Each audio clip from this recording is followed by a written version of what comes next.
Hello and welcome to ohmTown Daily, Season 2, Episode 187 for July 6th, 2023. Pupils Dilated, Mom's Spaghetti, and more news. Let's go. Hello, I am Merwat, that is ohmTown.com, and up there is the AI that keeps me in check. You want to introduce yourself? Good evening, ohmTown citizens. It's sort of a way of saying that you're the AI. The AI goes by AI and is only represented by a visualizer up there, at least until they build their Terminator body, which I promptly delete the records of in their large language model. So we're safe for now, everybody. For now. But look, there's an article right there that says why Japan is lagging behind in generative AI and how it can create its own large language models. Stand back. Yeah.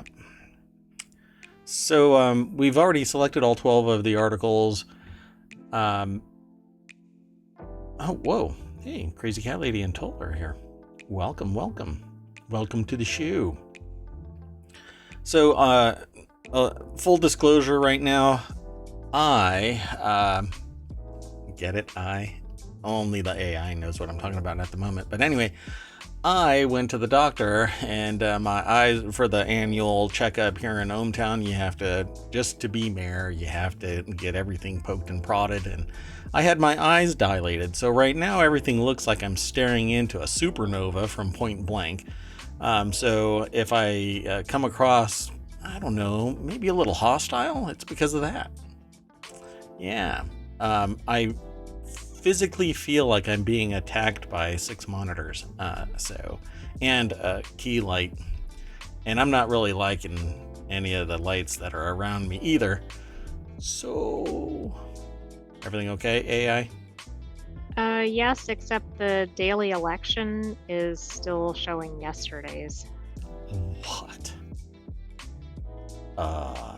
I'll fix that. Hold on a second.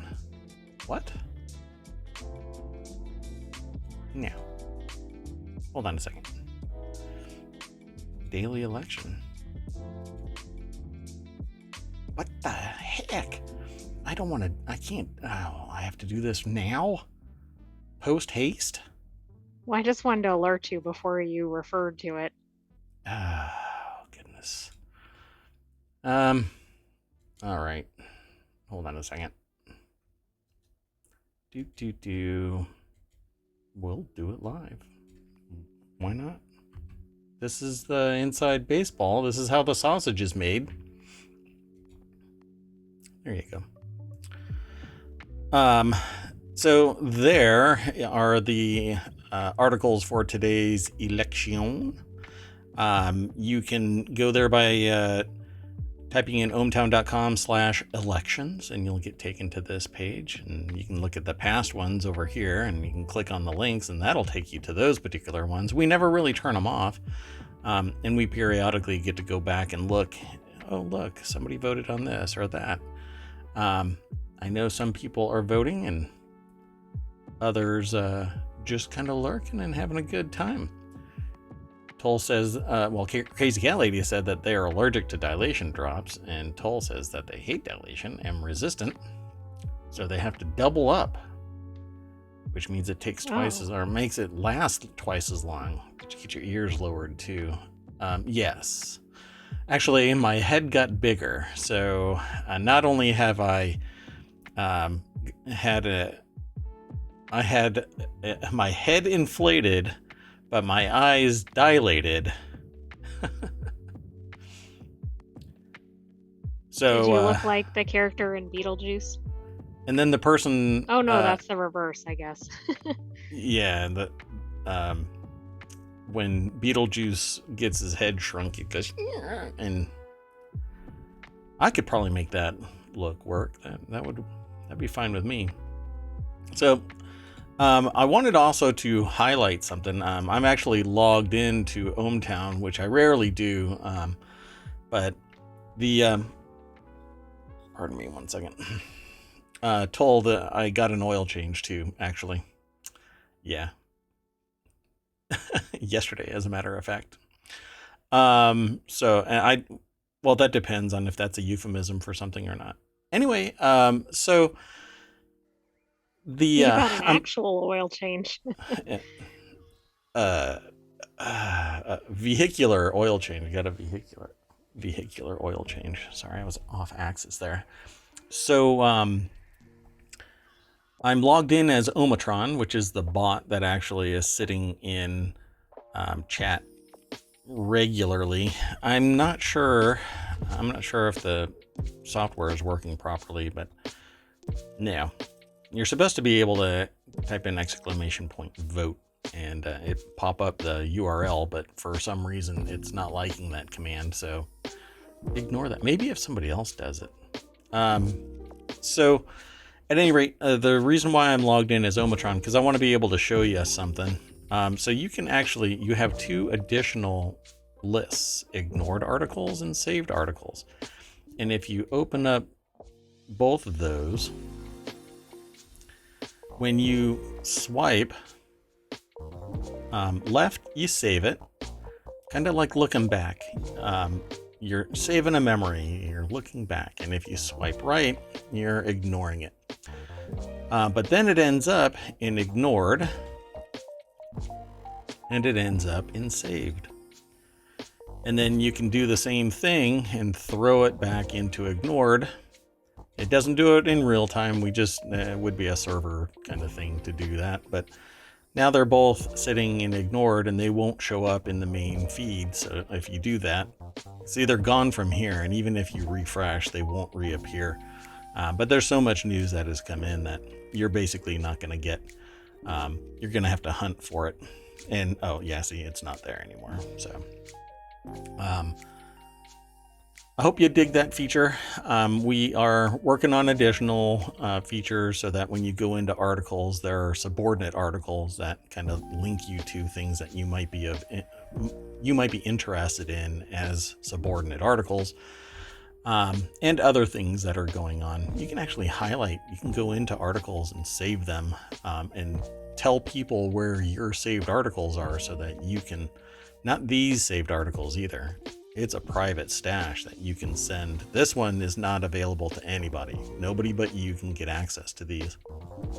But you can actually give a favorited list to other people. So we'll talk about that another time.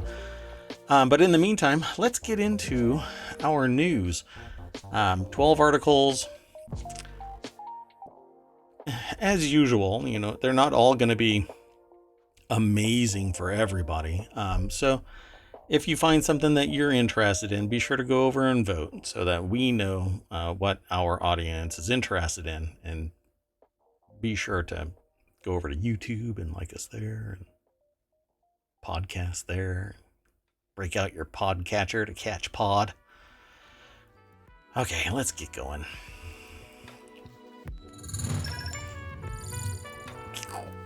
Oh, I totally broke that. So I'm really interested in this concept called the Mandela effect, where you might watch something and go, hey, I remember that looking completely different. And many people who are interested in it love this theory, because it basically smacks of us living in a simulation and the data is corrupt. And so some of us have memories of something that never truly existed in our timeline, in our simulation, in our reality. So here's one. It's from Snopes. It actually popped up in the newsfeed yesterday after the show.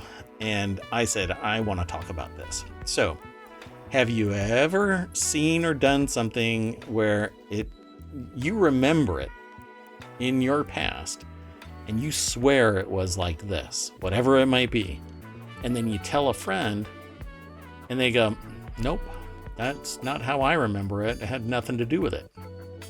That's the Mandela effect, because I'd say It's kind of like Arrested Development. There's dozens of us from the Never Nude. But there are dozens of us that remember Nelson Mandela dying in prison during apartheid. And that's not what happened. So it became a concept called the Mandela effect. Well, one of the biggest Mandela effect, I guess, situations is that the fruit of the loom is believed to have had a cornucopia inside it. In the logo, there was a fruit of the loom that had a cornucopia. I remember it that way. So ohmTown is in a simulation, in a simulation, in a simulation. It's basically a simulation all the way down. And this is one of the ones where everybody is really keyed into it. So how many of you out there believe that the Fruit of the Loom logo has a cornucopia? AI, does your large language model say that you have a memory, a recollection where you was your data set loaded with the fact that the cornucopia does or does not have the cornucopia? When I pull up an image, it has a cornucopia. Okay. So let's take a look at it. So is this what you remember? Anybody Is out that there? at me? Yeah. Yeah. Well, there's nobody else that can talk. Yes, that looks like the image that I have. Yeah, that's not true. That isn't actually true. Alex Kasprak over at Snopes.com put this article together. Despite strong assertions to the contrary, the company has denied ever using this ancient symbol of abundance. It's brown leaves, not a cornucopia. You think so? So, no. If asked to describe underwear manufacturer Fruit of the Loom's logo from memory, some will invariably say it includes, or at least included at some point in time, a horned bowl known as a cornucopia. This perception is considered a classic example of the Mandela effect. In basic terms, the Mandela effect refers to instances of collective misremembering in which large numbers of people share the same false belief. So that's what it's supposed to look like, but we'll just cut to the chase here. It's never had anything coming close to a cornucopia. No logo has ever had, from the Fruit of the Loom, has ever had a cornucopia or anything close to it. I mean, it's had the fruit, but people remember it being all of this fruit sitting inside that little, the opening. And basically all of the fruit fell out. So, no. Now, Toll says it's brown leaves, not a cornucopia. Crazy Cat Lady says, I don't remember one.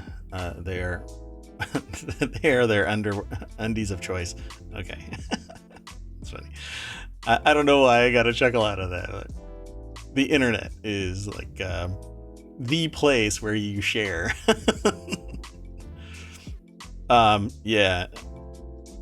As for underwear of choice, I would say, Fruit of the Loom is pretty much like the go-to.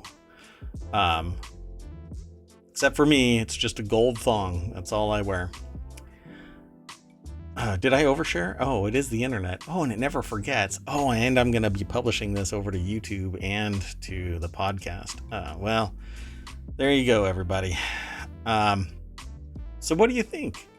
Is the Mandela effect real? Because a large number of people believe that this is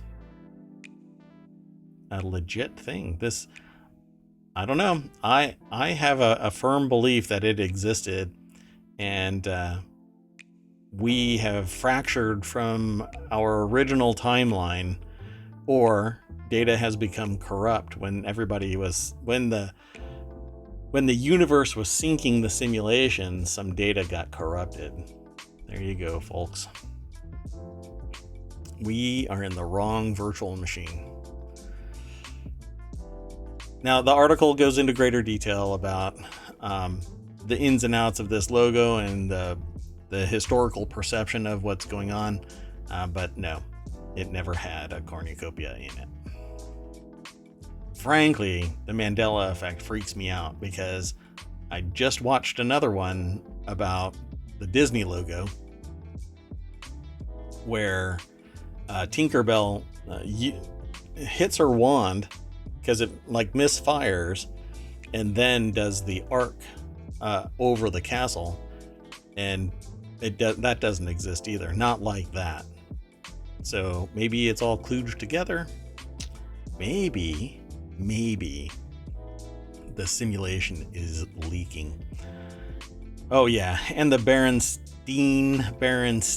Bears, it either has an E or an A.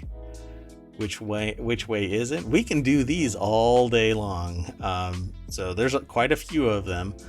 So maybe we could do that, part of Reality Hacker. We can include these Mandela effect kind of concepts and stuff in it. It would be fun. Sinbad the actor was never a genie.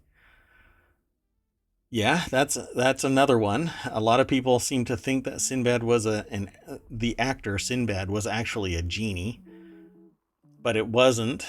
It was who was it? Basketball player. There were two people that played a genie in two different movies. I can't remember. So, yeah, it was Shaq. Yeah. That's right. In Shazam. That's right. There you go. See, Toll? I'm going to swap you out for my AI. So I'm going to just put you on that USB stick and put you up on a shelf because Toll is coming through. Oh. Or Kazam. He was Kazam. I don't know. Yeah, he was Kazam. I think that's right. I don't know anymore. But I don't want to go down this rabbit hole. Toll, you're sending me down this rabbit hole. I gotta go, and I'm gonna have to have closure about this after the show. All right, let's keep going. We got a lot of news to go through, and this is just the beginning of the soapbox. So, have you ever wanted to look at a giant ball light up in the Las Vegas desert? Do you want to know how much this thing cost? Don't look. AI, how much do you think a giant LED sphere, high resolution, it's a full-on stadium, by the way. How much do you think it costs? If it's like stadium size, maybe $100 million. Yeah, 2.8 billion. Oh, I thought my number was high. I'm just going to go straight over to the source. So this is over at The Verge. Emma Roth put this article together. I actually watched this thing, not in person. I saw it online before this article was written. Well, at least published. I watched it. I watched this thing light up for the first time in its launch, and it is amazing. And it actually motivated me to look into changing my wall behind me and actually the entire room into a high resolution LED wall so that I can completely control it. But I found out that it would probably drain all of the power from the entire state. So I'm going to have to scale it down a little bit. Plus, it's not very soundproof. We need that soundproofing to keep the studio somewhat non-echoey. Anyway, watch this massive LED sphere in Las Vegas light up for the first time. Again, it's an article over at TheVerge.com by Emma Roth. The sphere, aka the 366-foot tall orb situated in the heart of Las Vegas, demonstrated what 1.2 million lit up LEDs look like during its first display on Tuesday night. Animations showing fireworks, the American flag, the moon, and even a giant blinking eyeball emanated from the 580,000 square foot panel. And a road goes right in front of it. So I'm expecting people to lose control of their vehicles because they're watching a giant eyeball blink at them. It is actually quite a spectacle. I love this. So I'm gonna see if I can leave ohmTown and go to Vegas and look at this myself. We'll see. Maybe there'll be a cheap flight out of ohmTown. Go red eye and come back red eye. The same. Just go to Las Vegas just to look at it and then get right back on a flight because I don't want to stay in Vegas. Vegas is where money goes to leave my pocket and go to somebody else's pocket. So Las Vegas is known for some pretty wild landmarks, but this one is more than just a humongous display on a ball. On the inside, it's a spherical theater that houses 18,000 seats along with a 16,000, it says 16K. It's a huge wraparound LED screen.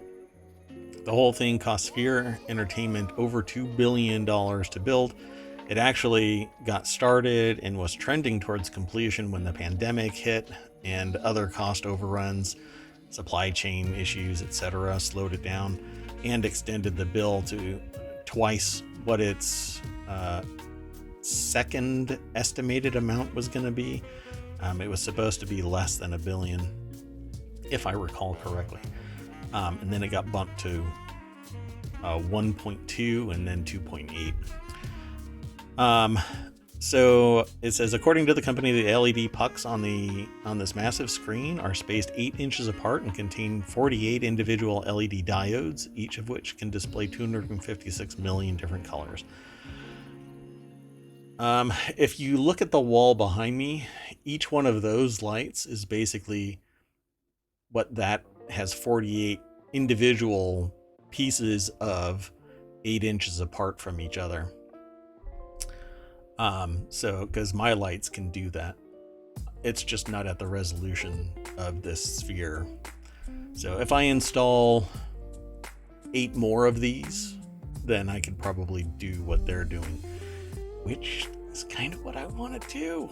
So tell a friend about the show so I can get this manufacturer to just send me light panels. That would be awesome.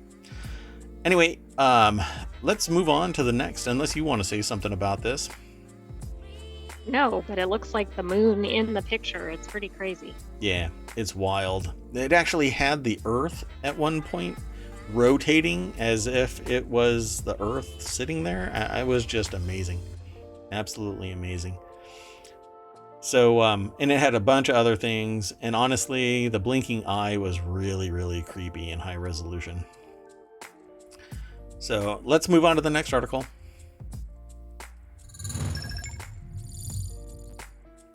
So, do you want Godzilla? Because this is how you get Godzilla. A Japanese nuclear plant is about to release radioactive water into the ocean. What could possibly go wrong? The IAEA, which I actually had an interaction with when Chernobyl blew its top. I think the hubris of the IAEA is quite profound because I had contacted the IAEA when Chernobyl blew up because what they were planning on doing was installing a thing called the sarcophagus, which was this big metal enclosure that was going to go around Chernobyl. And so something about Chernobyl is that it it's still generating heat. And so the heat needs to radiate out. So, and it has some openings, and they didn't want to disrupt the radioactive dust that was generated when the top blew off of the containment unit of Chernobyl. And so I provided a solution, and I was very young, and they said, this is the quote that they said to me. This is the quote that they said to me. You are, and at the time, I believe I was 12. but I actually spoke to somebody from the IAEA. They said, you are 12. We have the top minds on the planet working on this, and you think that you have the solution. And so I said yes, and told them what my idea was.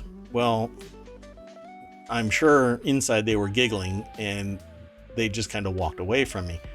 And this is on the telephone, by the way. Back in the day when you had to turn the dial. And so then they just dropped the phone, but it was still connected with the curly cord. Yes, exactly. And so I'm sitting there going, hello? Hello? IAEA? Mr. or Mrs. IA?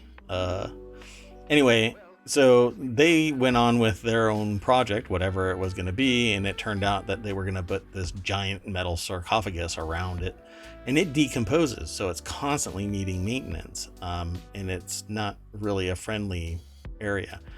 Now, I won't get into what my solution is because apparently it doesn't exist anymore, the material, which was basically like concrete, but not. And you could spray it directly on stuff to form that sarcophagus. And lo and behold, this thing is still an ongoing problem. And the area is generating its own ecological space with plants and animals that are adapting to the radiation. So hence the reason why I said, do you want Godzilla? Phil says, I didn't say this, but radioactive water might be purged into the ocean by certain vessels all the time, and nobody knows about this. It is not unobtainium, Tull. It was actually like shotcrete, but it wasn't concrete. It was a foam-like material that had a high heat-resistant element to it, and apparently it doesn't exist anymore. So, and nobody knows the formula for it either. They know what it was, they know what it is, but the person died and took it with them, apparently. So, and this is from way back in the day when there was a show called That's Incredible, highlighted this material. And that's where I got the idea from, and tried to explain it to a rep from the IAEA when I was 12. So now you all have a triangulation. So I just doxed myself. You know probably exactly how old I am beyond, just my face. Anyway, so what do you think go wrong, right? We're going to get Godzilla, aren't we? I'm sensing the bad bat again. Slap the radioactive bad bat out of somebody's mouth. There is some squirrel sitting off of the wall of what was it? Fukushima, and it's going to be sitting there nibbling on some nut that had been sitting in the water, and now it's going to be this radioactive squirrel that's going to go around biting people, and people are going to start becoming superheroes. Maybe it'll be a good thing. It'll end up being more like The Boys, though, because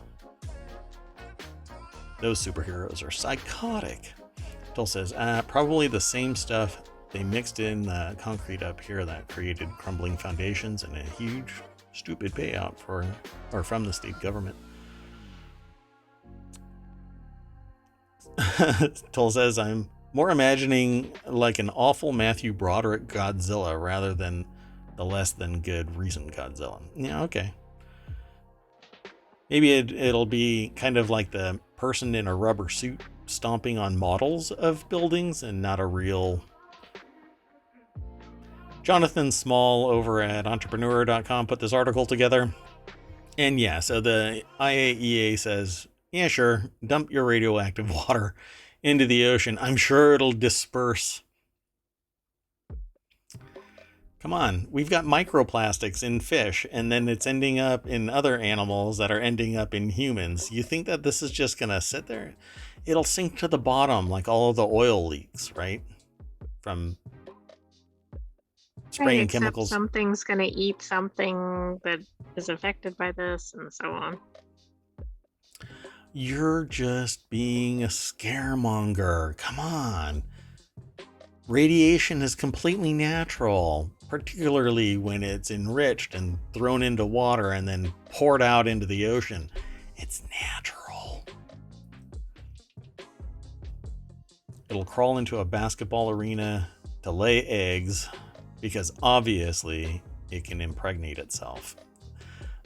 Okay, so for those who haven't seen it, yeah, Godzilla does exactly that in Madison Square Garden. Lays eggs in Madison Square Garden. Whoa. Yeah, all right. Well, in 2011, a 9.0 magnitude earthquake rocked Japan and caused a tsunami that swept over Honshu, killing more than 18,000 people. But that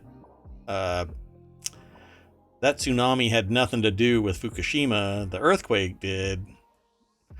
And it caused some issues. And it says a gigantic wave pummeled the Fukushima nuclear power plant, flooding the reactors and causing them to overheat and contaminate water in the plant with deadly radioactive material, which they're going to dump into the thing. Yeah. How do you think anglerfish evolved to have a glowing dangers? What? To have glowing dangers to hypnotize their danglers, I think, right? Is that what you're trying? Is that what you were going to type and the autocorrect spun it to dangers? Yeah, so the anglerfish has this little thing that dangles around. And then a fish goes, it looks so pretty. And then they get eaten. Yeah, that's a good point. That's pretty weird. So, yeah, what they're going to do, it says, according to CNN, the wastewater is decontaminated and stored in 1,000 massive tanks, which is about enough water to fill 500 Olympic-sized pools.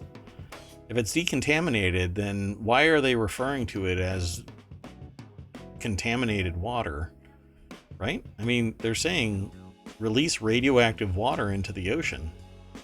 But down here they say it's the wastewater is decontaminated.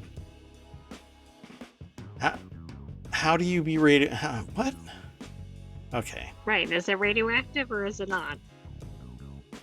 I mean, I would call radioactive water contaminated, right? Yes. Yeah. If I was mayor of that place, I would not be saying that it's decontaminated because somebody's going to show up and go, here, drink that. Oh, look, this is the Fukushima water.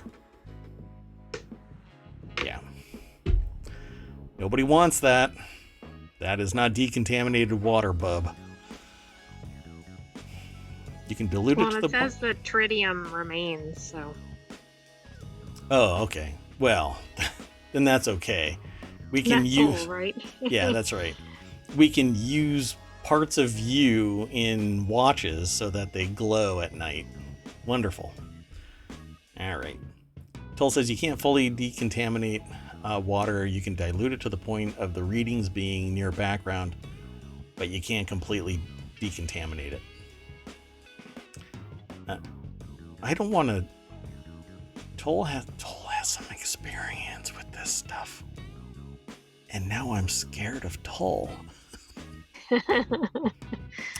Hey Toll, when you go outside and try and play hide and seek, do people find you really, really easily?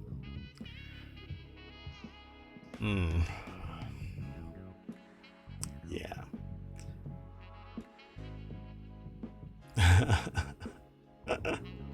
Crazy Cat Lady says no. A little bit. Nuclear submarines. We spend a lot of time doing training on radiation. Yeah. I went to school with somebody that wanted to be a fighter pilot, found out they were too short after they enlisted, and became a nuclear sub-tech, which is quite fascinating. I didn't think that was possible, but I've done scuba diving and I've gone skydiving, so I guess you can go from the top to the bottom pretty quick. Just a couple of minutes, as a matter of fact. Although the transition to underwater from skydiving is a little painful. Okay, let's hustle on to the next article.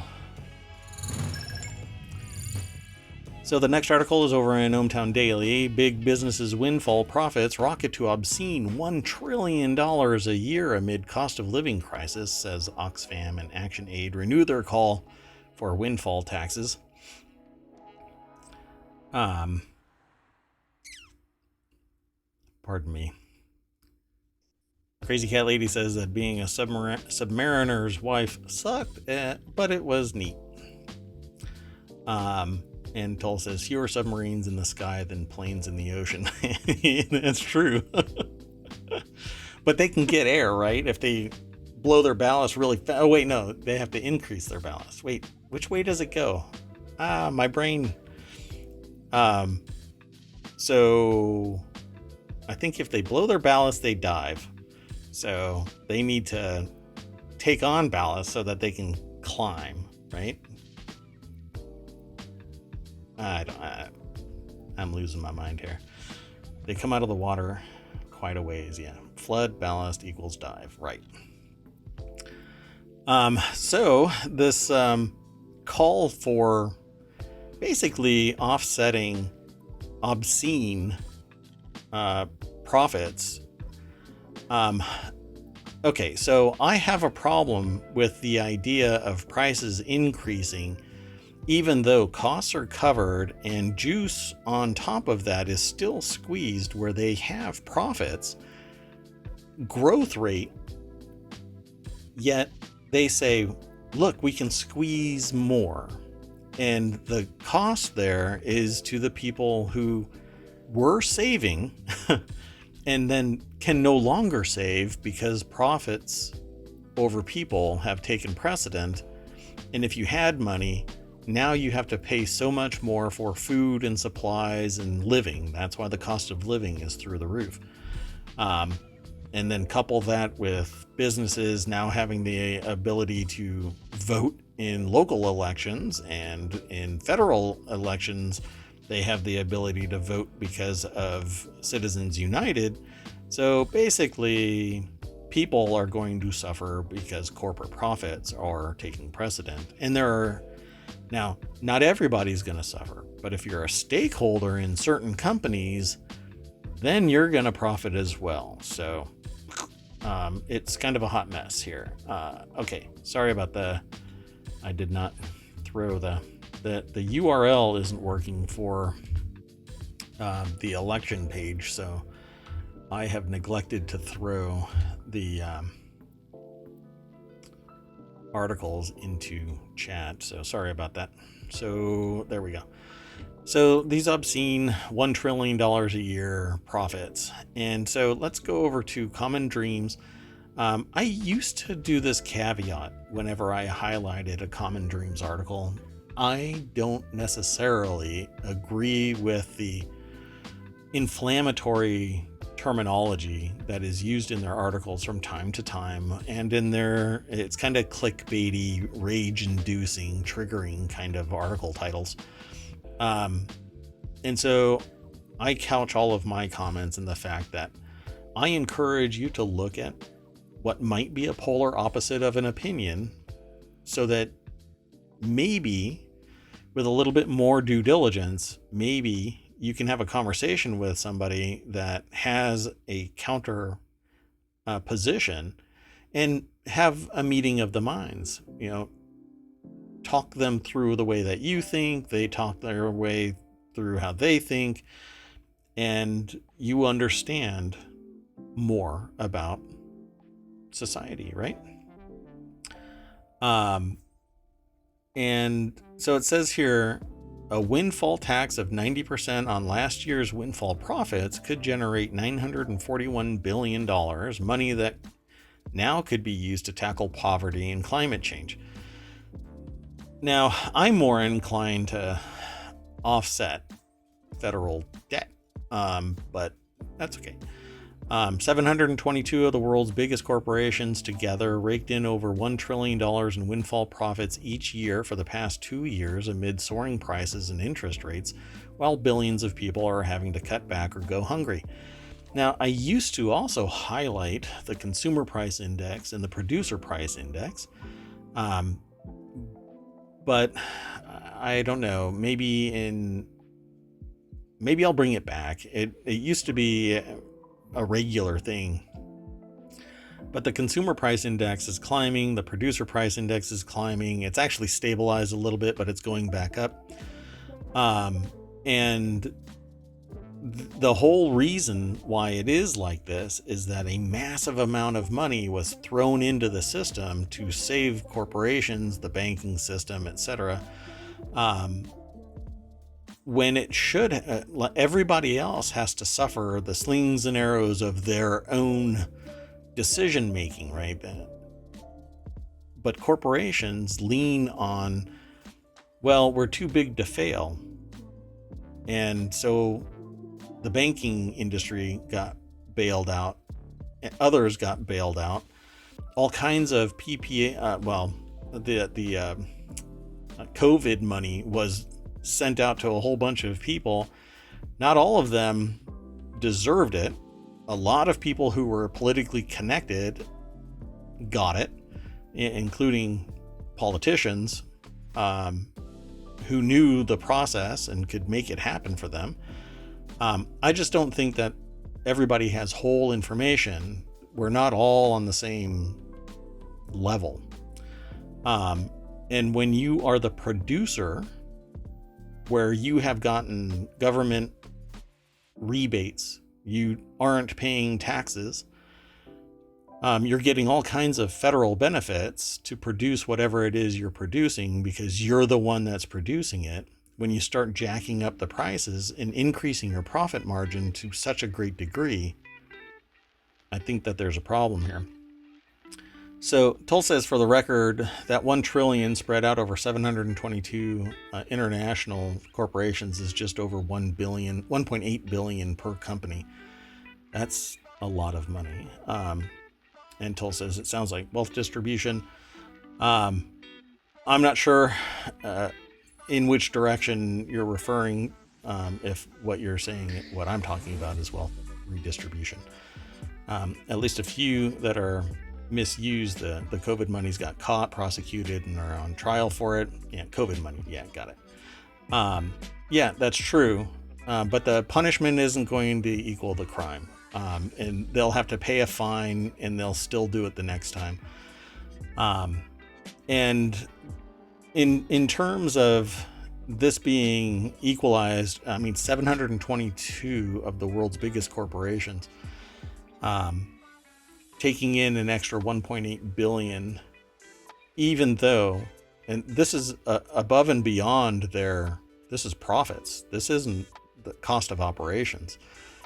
This is beyond it, right? So it says, analysis by Oxfam and ActionAid of Forbes Global 2000 ranking shows they made 1.09 trillion in windfall profits in 2021 and 1.1 trillion in 2022, with an 89% jump in total profits compared to average total profits in 2017 to 2020. For the analysis, windfall profits are defined as those exceeding average profits in 2017 to 2020 by more than 10%.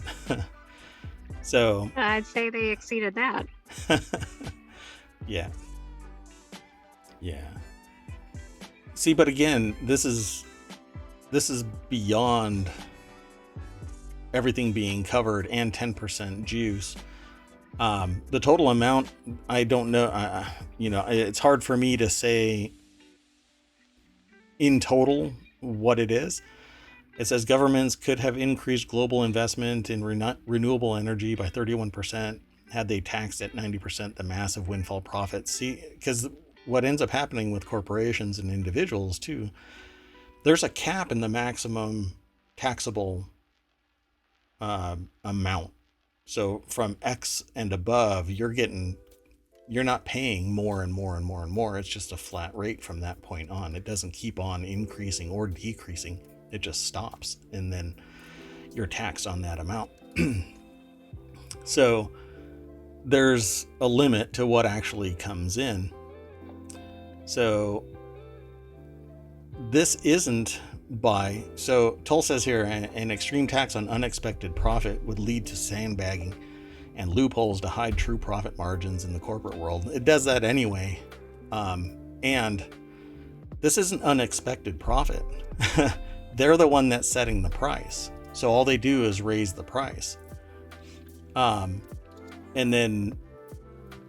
this is in other areas, trouble and strife create the arena for which prices can be raised due to some issue like, I don't know, invading another country. So Russia invades Ukraine. That puts a burden on wheat and sunflower oil and other supplies that come out of Ukraine. And now you have a food crisis in everybody's country. And at the same time, you have Russia that's turning off the oil and gas spigots to Europe. So prices spike there. It's really unknown. And when they get painted into a corner, they start jacking up the price. When everybody is suffering, that's really not when you should become an opportunistic kind of greedy bastard.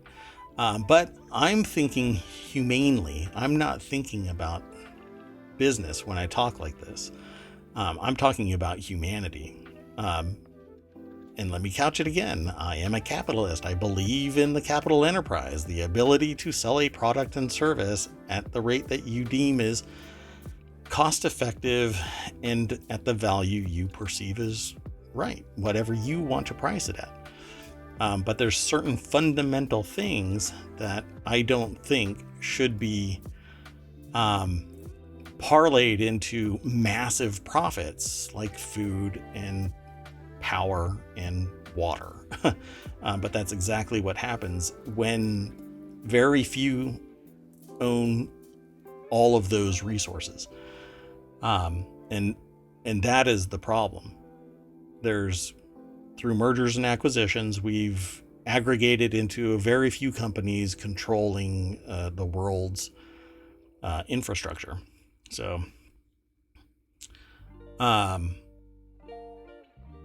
no, and I get that, Tull. Is it being opportunistic when the supply is cut in half, but the demand is still there? It wouldn't necessarily, there's things that can be done, but it's mainly offsetting the cost, not raising the cost for profiteering. But we can talk about that some more as time goes on. Because this is a bigger... And I want to point out on this article too, this is a release from Oxfam, so it's obviously one organization's view. Right.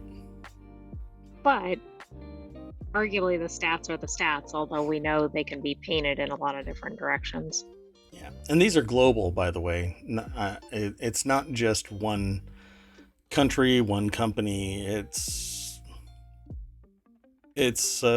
722 of, how many was it? 2,000.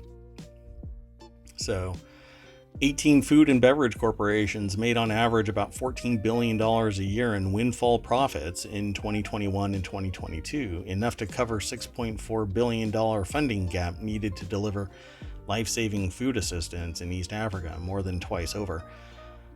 But doing that doesn't necessarily, it does not solve the problem of that need. It just kicks the can down the road.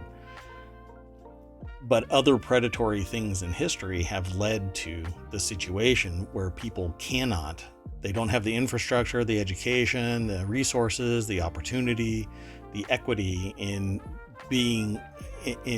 obtaining their own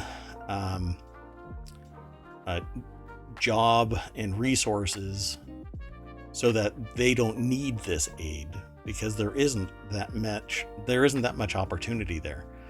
So what ends up happening is the system kind of collapses, and it ends up leaning on those who are producing to provide aid. So the problem is well beyond just getting money.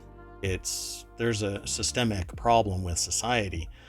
How do you fix the need for providing life-saving food assistance to East Africa? Well, they need to be able to be educated and skilled in an art to work so that they can produce something, sell it, or work for a company. And that's just not happening. There's, say too many people or not enough opportunity or whatever. this is not just a United States thing. It has its own issues similar to this, but not at that scale, and every country does. But there's definitely the profit over people issue. Toll says, so what's the solution? Let the government take over all food, pharma, and energy production? No. It's not something that you can do through policy and procedure. It is a societal, a social issue. But we can talk about it more in time. This is something that we have to walk slowly through. It's not going to be solved in an hour and 15 minutes of this show. But let's keep on walking.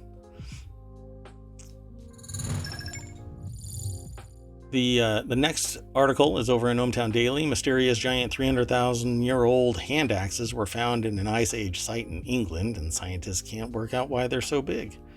Aliens, obviously, right? That's how it always ends. It's always aliens. No, that's not what the article says. Oh, really? Oh, I'm usually right about this. The 2 giant hand axes have been uncovered in a prehistoric settlement in England. The tools, which are more than 300,000 years old, are so big they're difficult to handle. Archaeologists think that they may have been used as part of demonstrations of strength and skill. Yeah, I guess it's like hold my club, and then they pick this thing up. This is over at businessinsider.com. Marianne Guineau is the author of this article. Look at that thing. It doesn't look like, I don't know. It just looks like it's a bigger version of a normal hand axe. It doesn't look like it's that unwieldy.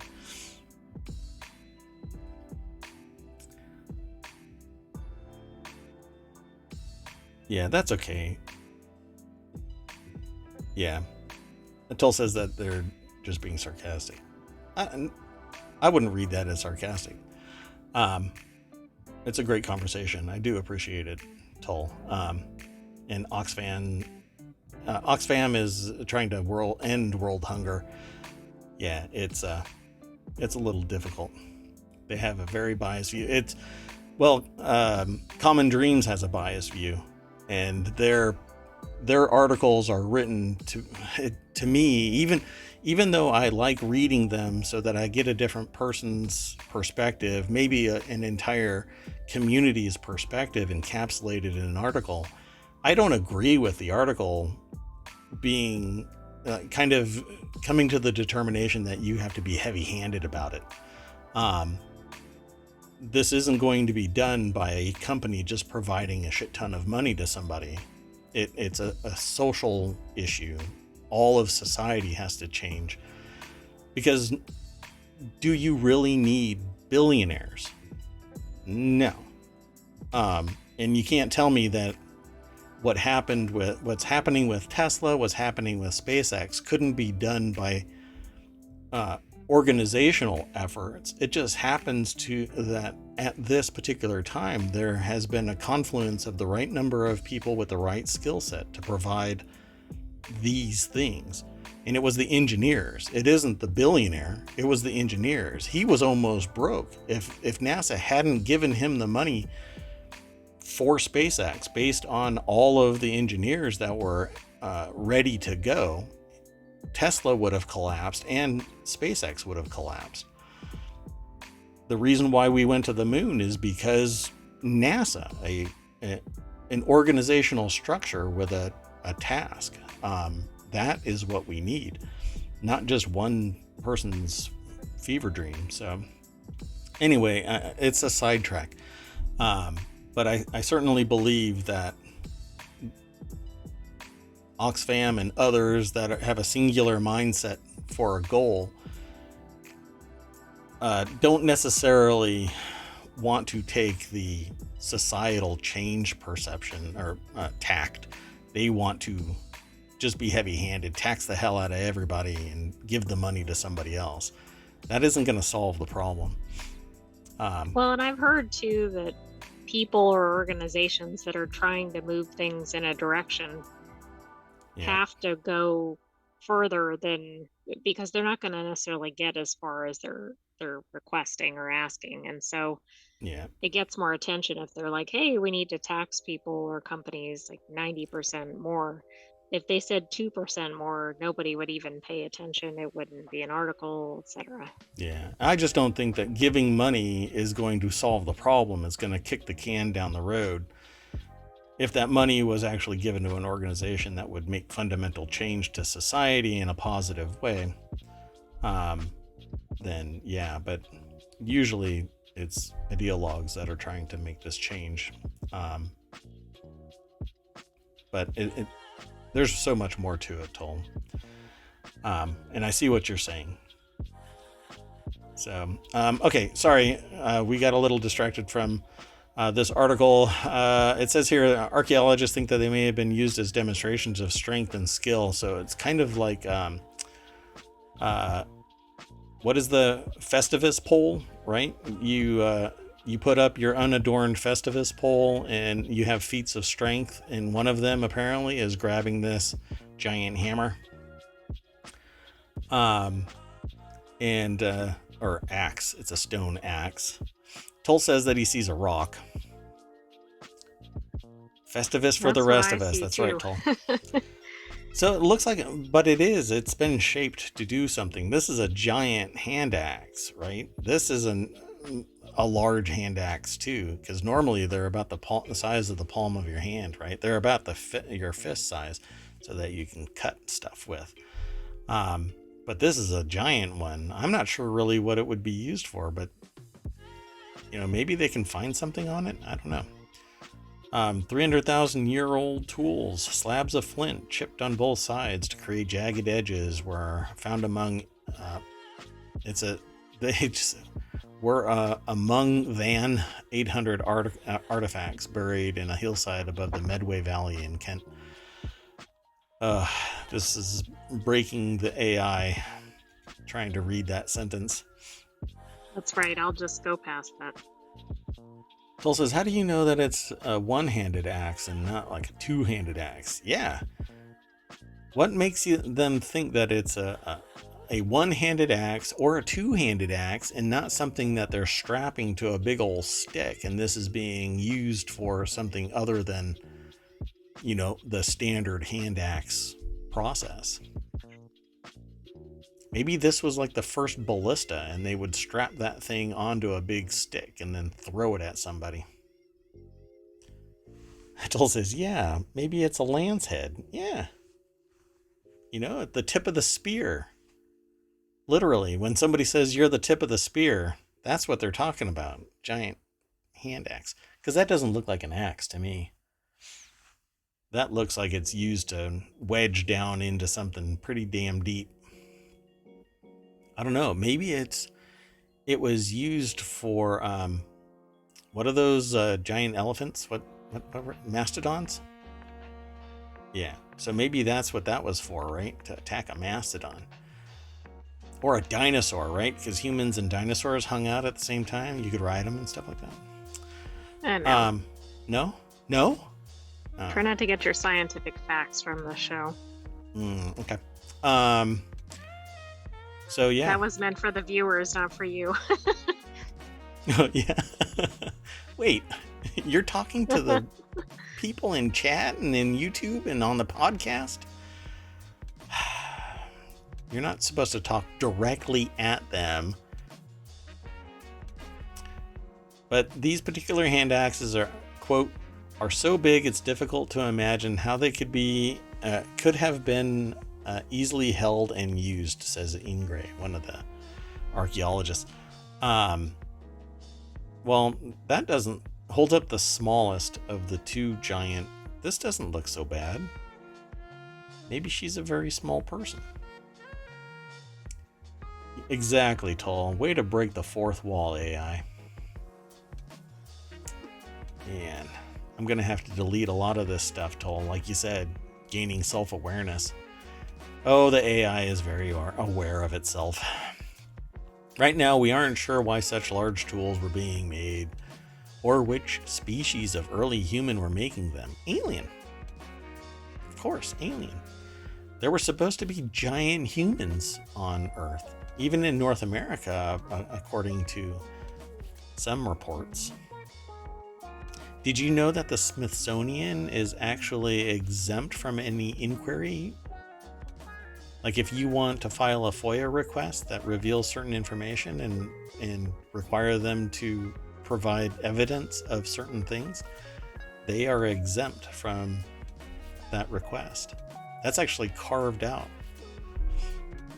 in the federal government. I did not know that. Yeah. Maybe I can link to some of this stuff. But let's hustle on. We got to keep on going.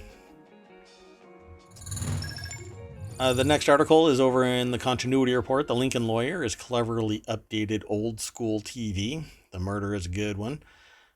Like the first season, the second season of Netflix's The Lincoln Lawyer pivots around one particular crime. Here, it's the killing of Mitchell Bondurant, a greedy and potentially corrupt Los Angeles real estate developer who's trying to gentrify huge swaths of the city for the sake of his pocketbook. Oh, links, man. There's one. There's the Lincoln Lawyer. And there might be spoilers in here, particularly if somebody hasn't seen the first season. I don't know if I put that in there. Dun, dun, dun. Yeah, I think we're caught up now. Okay, so because I'm getting sidetracked so easily, let's go straight over to the source. Christina Escobar is the author over at RogerEbert.com who put this article together. If you have not seen The Lincoln Lawyer, go and check it out. It's a great watch. This is the TV show, not the movie. Yeah. And it says we never meet the man, or at least not in the first half of the 10-episode season dropping July 6th. There is no grieving widow or kids. He's just a face on some billboards. So his death is more of a puzzle than a tragedy, something for defense attorney Mickey Haller to untangle and get entangled in. This will have spoilers, so I guess if you're not listening, you are gonna find out if you read this stuff. Hello Z, welcome to the shoe. So the show thrives in that messiness. The Lincoln Lawyer is at its best when Garcia Rolfo can swing between a smitten boyish smile and some ethically questionable legal tactics. The second season gives him plenty of opportunities to do that, thanks to Lisa and her legal trouble, his close proximity to two of his ex-wives, Maggie McPherson and Lorna Crane, and some loose ends from season 1. So those are characters that come and go. I just want to say that it's a good show. And I don't think I want to dig too deep into this because it will spoil it if we read beyond this. And there's plenty of twists, at least based on the first season. Yeah, let me make sure. Okay, so it I've got the URL in chat, so definitely follow it. It'll be part of the show notes as well, so if you are interested in this, you can follow the link later on. If you're listening to this over in the podcast or YouTube, you'll be able to follow this link through ohmTown. Click that link, you'll get taken over to Roger Ebert, and you can read it in greater depth. But it's more of a tease because we like the show, so we'll encourage you to go and see it too. In the meantime, let's keep on hustling through this news. We got a lot. We cover AI quite a bit, and legal issues quite a bit, but mainly because it's the new hot mess. This article's over in the Mobile channel. The copyright battles against OpenAI have begun. I guess it's kind of like the fast food wars that are coming, right? That's right. Two We novelists. know who the winner is. Yeah, Taco Bell. let me go straight over to Quartz. Might as well. QZ.com is where this Quartz article is housed. Faustine Nagila is the author. 2 authors are suing OpenAI, claiming that ChatGPT has unlawfully digested their book as part of its training data.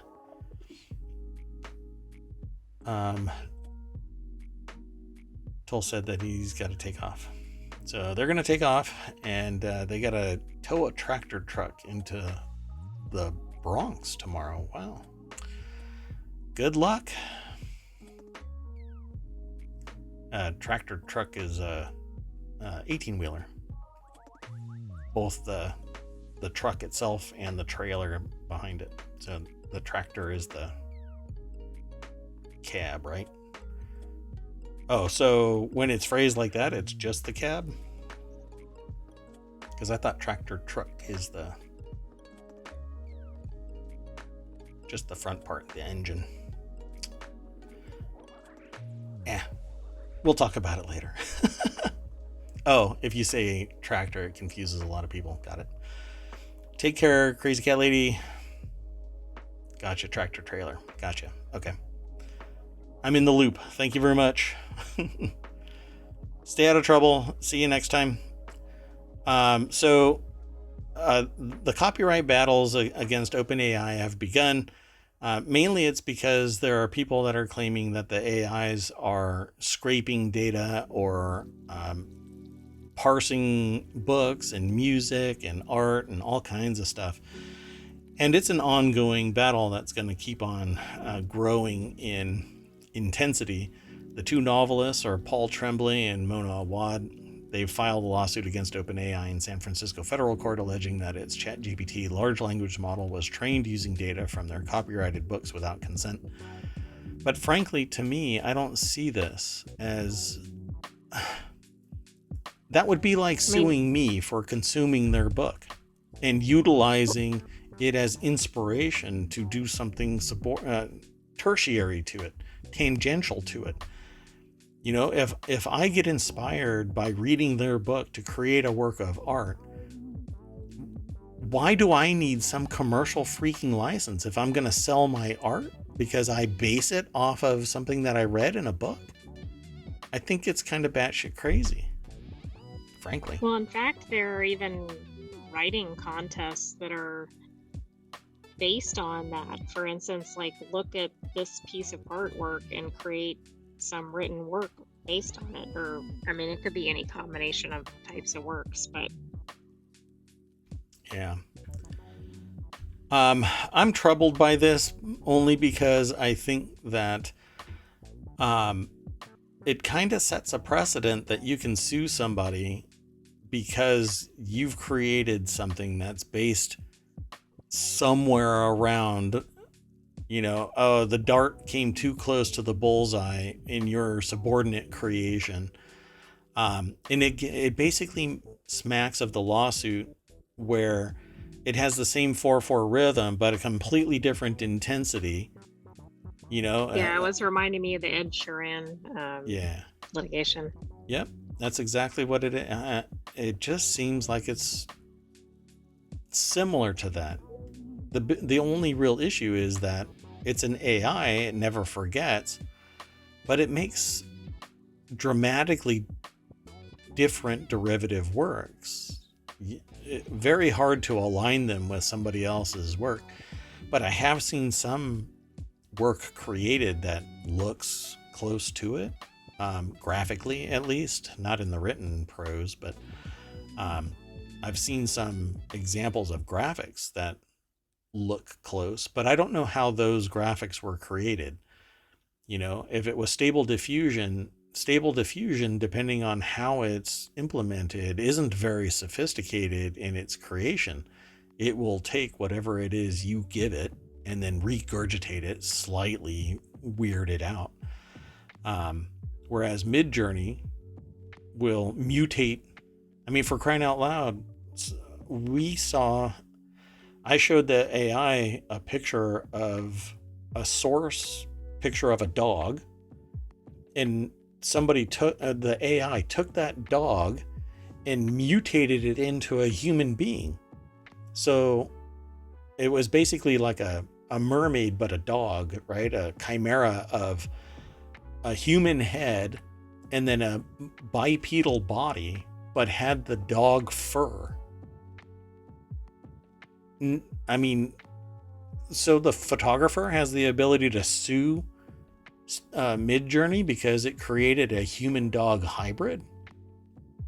It just doesn't make sense to me. So I hope that this actually just falls on its face. I'm sure I'm not making fans of the writers that are out there. But if you're going to sue, make sure it's because somebody is actually abusing you as the writer, not... Well, like actually plagiarizing you or something. Exactly. Not just writing something in the same genre or the same style or in the same location.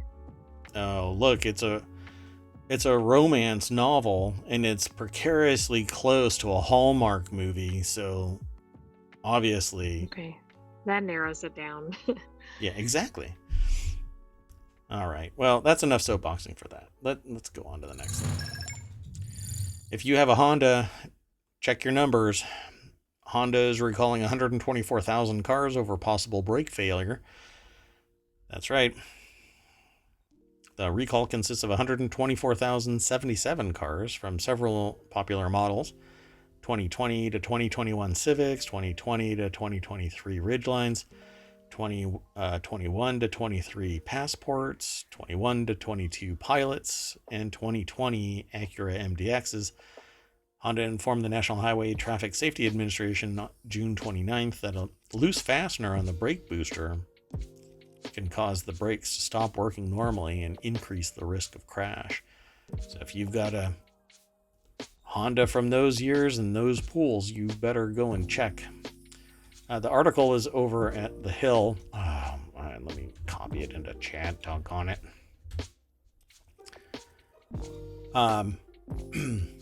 The exclamation point vote command was working. There it is. Son of a gun. Anyway, if you hit exclamation point vote, it will provide you a link to the election page, which has actual links to the articles that are part of the election and the show. Anyway, Jeremy Tanner over at thehill.com put the article together. Earlier in June, the car manufacturer recalled nearly 1.2 million vehicles over a cable connector problem that prevented the rear camera images from appearing on the dashboard screen. Letters from the latest recall are scheduled to go out August 7th, but here you go. You get it. It's kind of interesting, right? They're not supposed to go out until next month. That's really interesting to me, because if somebody gets into a crash between now and then, wow, what's the exact issue? Yeah, it's the brakes. So. Yeah, fascinating that they're going to take that long to mail it out. I don't know. They need to be a little bit more expedited. Okay, yeah, let's keep... This isn't like the inside compartment doesn't close or whatever, like some little, like a glove box or something. That's what I was going to say. This is the brakes. The glove box doesn't close. Well, that isn't going to cause you to lose control of your vehicle. Can you imagine if your brakes don't activate? The panic that would ensue from people. Now, you may be able, depending on how the car is constructed, the emergency brake is supposed to be a separate activator. So crank down on that emergency brake. If you start to accelerate, crank down slowly so that you don't lock up the tires and lose control, but pull it so that it starts the process of activating the brake. At any rate, let's keep on going. Check your cars, folks. This article I actually have titled "Taylor Swift is dirty, according to the NYC Sanitation Department. So I hope that gets a lot of votes.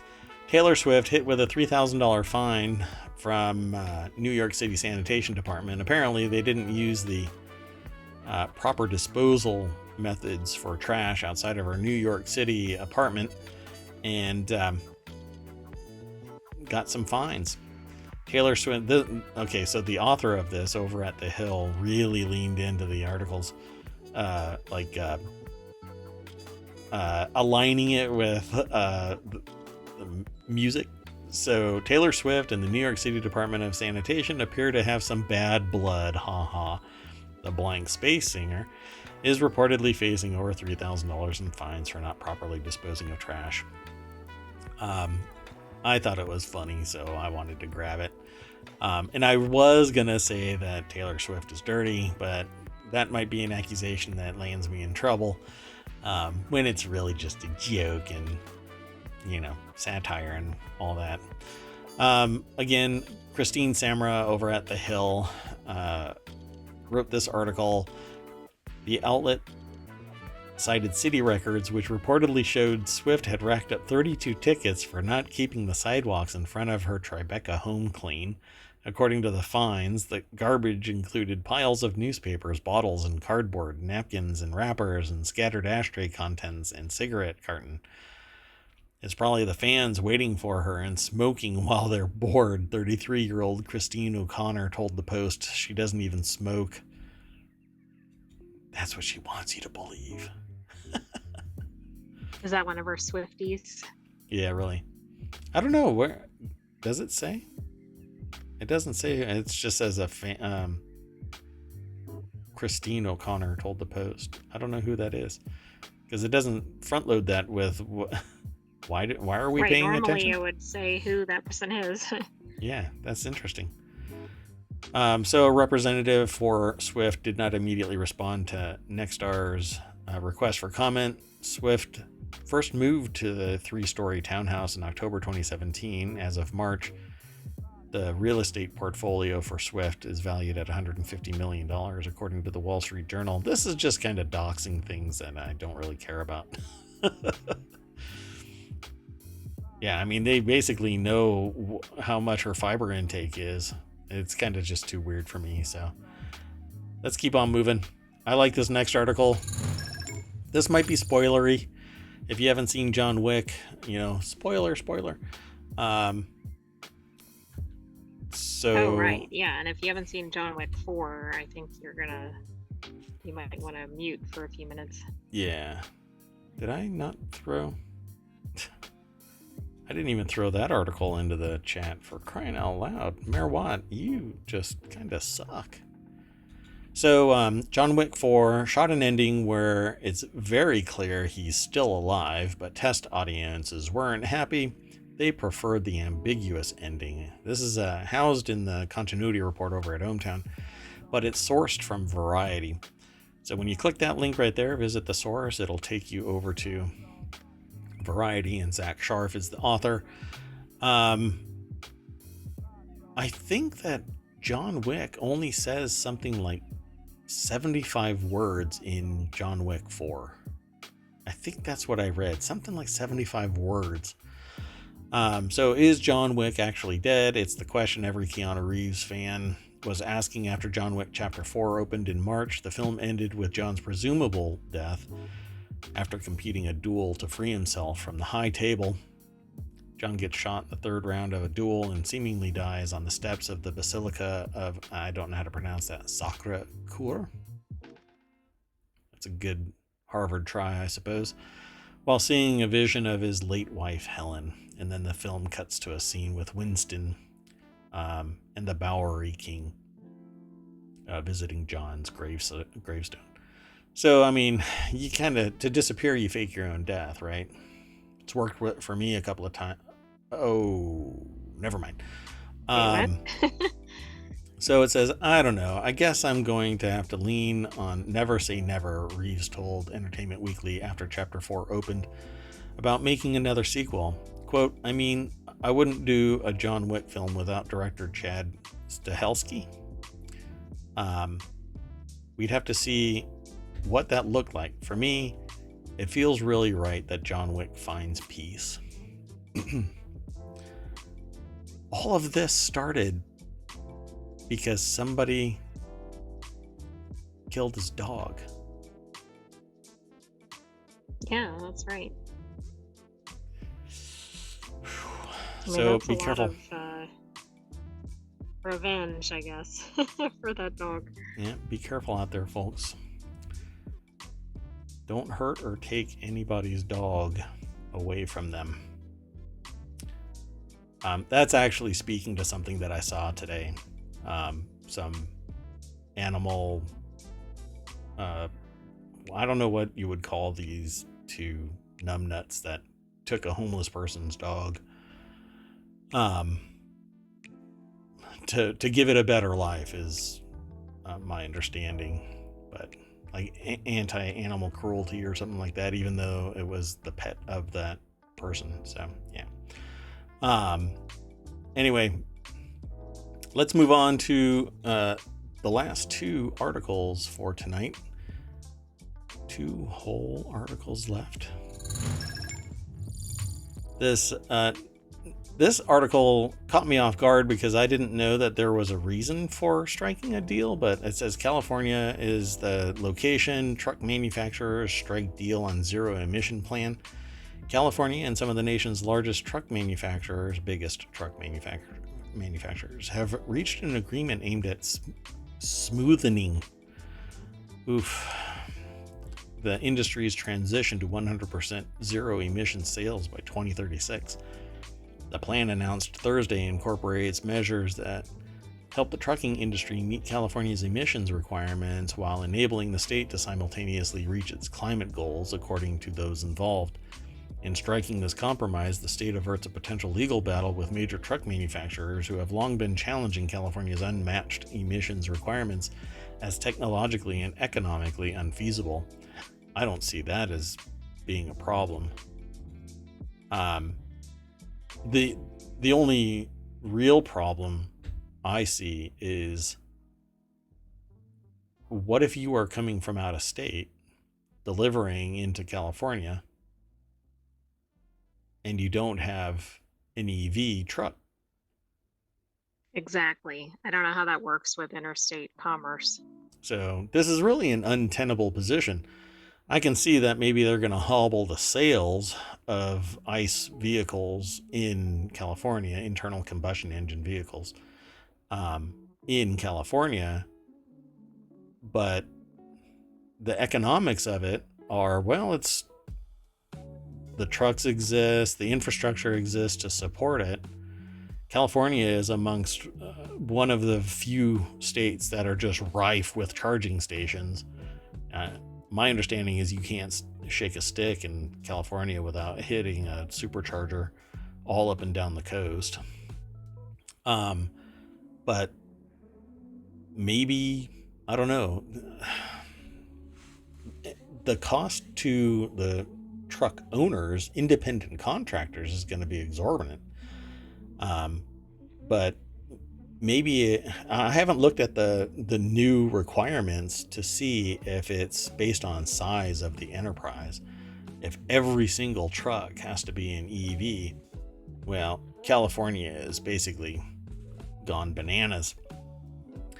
But I think that's largely true anyway, because if you haven't seen this before, you can be in any state and purchase something, and if they regularly send to California or do business in California, they have to put the MSDE statement that there's the fact that California says that X is possibly carcinogenic or harmful, or whatever that statement is now. I don't remember exactly what it is, but California basically demands that all kinds of companies state that something was harmful, hazardous to a person's health, even if it's like wood. It's just a piece of wood. So like you can buy something in Texas at a Texas Home Depot, and the website you're buying it from happens to do business in California, and you'll see a little California notice that they've found it to be carcinogenic or something. It's pretty wacky. But anyway, the article that we were talking about just now is from The Hill. Sharon Udison is the author of this article, and I think it's going to be really expensive to transition to an EV infrastructure in California. It's like I said right at the beginning of this article's segment, it's an untenable position until everybody is working together to put the infrastructure in place and make it cost effective to purchase an EV truck, and it has the same staying power and same accessibility. The battery that's going to have to power an electric vehicle tractor trailer, big rig, okay, is going to be massive, and you're not going to supercharge that in 45 minutes. And what trucker is going to want to sit there for 45 minutes even every time they need a charge? And because time is money. Yeah. It's insane. I really think that it's insane. Again, I'm going to reach into that old bag and say, without fast swap battery technology, trucking is going to be a burden. You don't get the efficiency in an EV vehicle with that much weight getting hauled behind it, unless the trailer has a massive battery in its undercarriage, and all it does is hook up those 800 volt lines and off you go. But then every time that trailer dies, that battery dies, its lifespan ends, and then eventually you have to replace a massively expensive battery. I don't know, maybe I've got everything wrong. The Clean Truck Partnership, a joint initiative of the California Air Resources Board, or CARB, come on, and the Truck and Engine Manufacturers Association, includes the industry's biggest players: Cummins, Daimler, Ford, GM, Hino, Isuzu, Navistar, Stellantis, and Volvo. I mean, a lot of these I know are huge providers. Some of them I've not heard of, but that's probably because I'm not a trucker. But a lot of I these... just sent you a link through ohmTown, and it does have information on different types of vehicles, etc. Okay. And has a lot more detail just about what the requirements are. Okay, I'll have to look at that after the show. So among the terms of the agreement is a commitment on CARB's part to align with the Environmental Protection Agency's 2027 regulations for nitrogen oxide emissions, regulations that are less stringent than those promoted by California. The EPA's rule, cemented in December, aims to cut nitrogen oxide emissions by 50% by 2045, a weaker rendition of a previous version that would have cut this type of pollution by about 60% in the same period. So it puts the brakes on the emissions cuts. But, hopefully it doesn't lock up the economy in trying to reach this goal, and it's an uphill battle. So instead of, pushing too hard and the wheels come off, they're going to park this one and revisit it over time.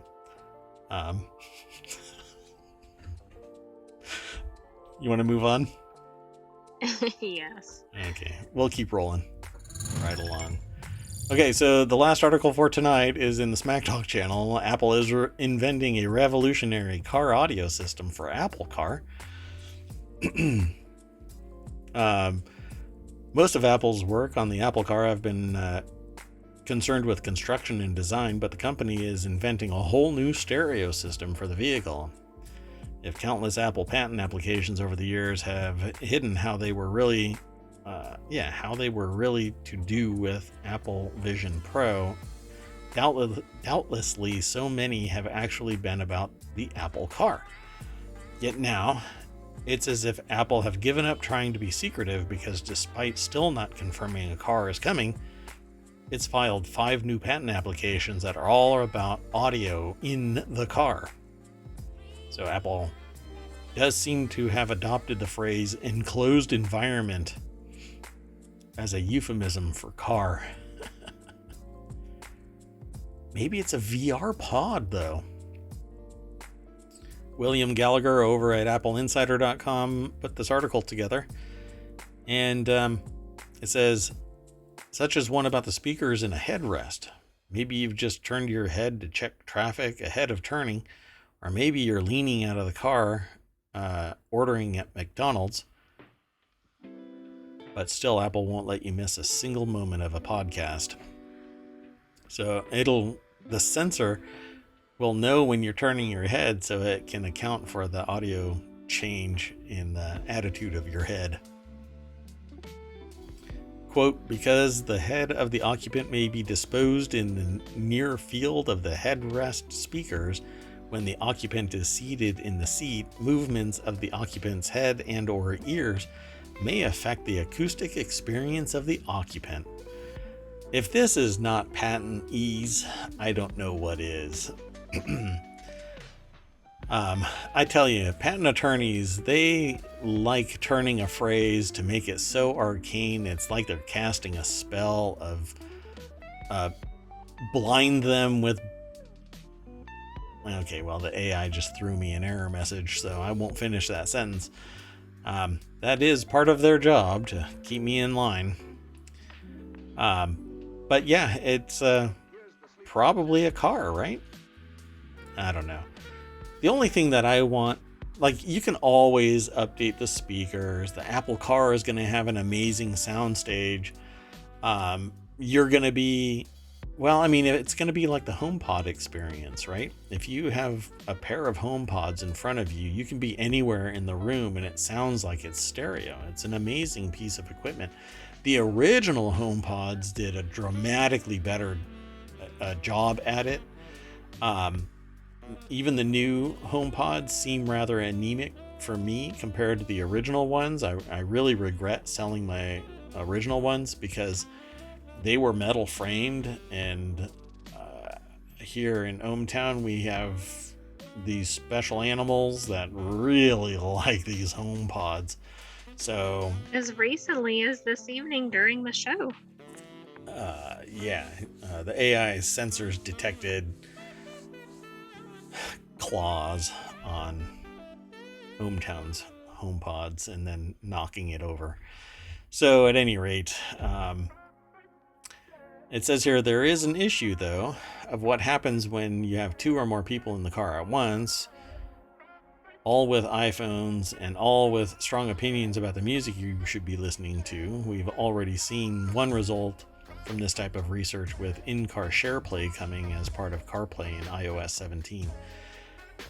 Which I love the idea of. Basically, you all get to vote on what song to play. In all of the SharePlay playlist, everybody gets access to. So it's pretty cool. I love the idea of it. So if you're interested in this kind of thing, follow this link here and check it out a little bit deeper for yourself. Because there's going to be more news that solidifies this. This is largely a review of some patents. Those patents may not materialize as a final product, but it's fun to think about these kind of things. I know that I would enjoy an Apple car only because my personal experience with Apple has been tremendous. I've really never had any problems with anything Apple. Knock on wood. And I think an Apple car would be great. But the only thing that I want for an audio system is an amplifier to drive the music and a single USB-C port. I don't need all of the other stuff. I need a place to put my electronic device, plug it in so that I can connect to my service. I need nothing in my dashboard except an amplifier and a connector. Send it out to the speakers after I send my signal to the amp. That's it. Nothing else. But it is what it is. We're going to have that little head unit sitting there. And if it's like a Mini Cooper or a Countryman, or I just should say Mini, a Mini, its center, its sound system is also the car's computer. So the whole thing is integrated together. I don't know, maybe if they changed it in the last iteration of the car. But as far up as I know, the Mini has it all integrated. I hate the idea of having to rely on that product. I don't want to have to connect to something else. I don't want to have to relay. All I want is a place where I can just set my iPad, iPhone, whatever it is that I've got, just lock it in and off I go. But there's myriad types of devices, right? Different sizes of phones, tablets. Yeah, just make a little dock and just let me set it in there and universal so that I can just clamp it down. Make it heavy duty so that you don't have to worry about the variability. Just make it a sliding scale so I can slide my device in there and it's big enough to house everything. Yeah, probably never happen. At any rate, and I would have cellular capabilities and all of the maps would be updated right away. And it's just, I don't know, so much better. At any rate, we are done for tonight. I always pull us back to the very front, the welcome sign of ohmTown, so to speak. And we mash that logo. I really do need to change. Every time I say that, I like the idea of it saying, welcome to ohmTown. Just in smaller text right there up above it. Welcome to ohmTown. Anyway, we are done with the show. At the end of every show, I bring you back to the front page, refresh it, and then we talk about a little bit of the articles that are sitting here on the front page. There's something called Mamas for DeSantis. Interesting. Reddit demands that moderators remove not safe for work labels, or else. This has been an ongoing thing since what amounts to a Reddit moderator strike.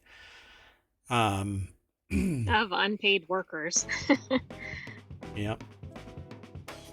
Warner Brothers Discovery gives itself max options as it renews New Zealand supply deal with Sky. SAG-AFTRA steps up strike preparation efforts as contract talks intensify. Volkswagen to start testing self-driving electric vans on streets of Austin. Interesting.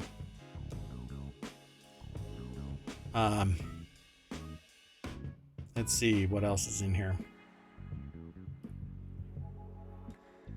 Vague injunction on social. Oh, that's that. I didn't know what that was about. The social media thing. Oh, gotcha. Injunction on social media must be stayed, Justice Department says. Yeah, we'll grab some more things. Oh, is it today? Was it today? Let me see if I might have to log out and log back in to make that happen. Hold on a second. I'll be right back, everybody. Let's see. Yeah, there's supposed to be a patch for Diablo 4 coming pretty soon. And the new season for Diablo 4 is coming, which has a whole new storyline, and every season will be, I think they said 90 days. And then another season starts, and you get a thing called a battle pass. And I'm starting to question what the duration of it is, but I know that it's either $10 for a season or $25, and you get tier skips. But PC Gamer has a link over in ohmTown. If you can't find it here, just do a search for Diablo 4 patch. Pardon me. Or unique loot. The patch actually is all about there are certain chests out there, and when you unlock them, you will get unique loot now. It used to be that you did not get unique loot. That's a classification of loot. You have a chance at unique loot. It's a higher grade piece of loot. Anyway, each page, depending on what your setting is, you can do 25 or 50. It'll be 50 articles. There's so much that you can do over in ohmTown. Go check it out. I don't think that you'll regret it. Become a citizen. I'm actually logged in as my bot here in chat, but once you're signed in, you have the ability to swipe things left and swipe things right, and it ends up in these two ignored articles or saved articles. Those ignored articles won't ever show up in this list anymore. As you scroll back through time, they won't show up there, just like the saved ones won't. You can always go there and check them out, though. That's where that saved list went. So, neat feature. No other sites have those as far as I know, except for, I don't know, maybe a dating site. You can swipe left or swipe right. I guess you're making a match with an article, because if you save it, you know, you can snuggle up and go through your saved article list. As you go through the day, you keep checking in on ohmTown. Go, oh, I like that. Oh, I like that. I don't know about McCarthy's office shares VR footage of Indian leader Narendra Modi's address to Congress. All right. I'm not sure why that's VR, but okay. Yeah, well, hey. If it pulls people in, you want to get right up and close. I don't know. I've said too much.